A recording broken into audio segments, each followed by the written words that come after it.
A local elementary school has been recognized as one of Minnesota's best. Aaron Stuvey has more about the award and what it means to the St. James community.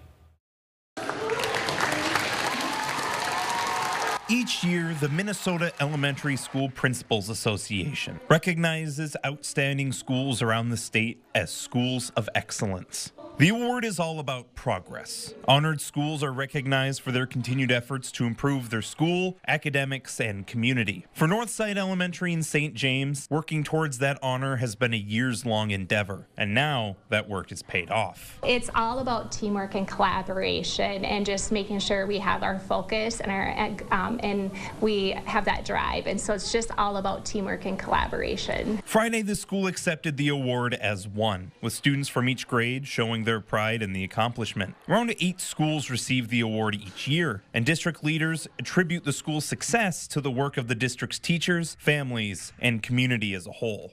This is really a testament to the people. And the school itself would not exist without the people we have, the individuals that work here. And if you walk around the building, you can just see the vibrant community that is built daily here in St. James. In St. James, Aaron Stuvey, KUYC News Now.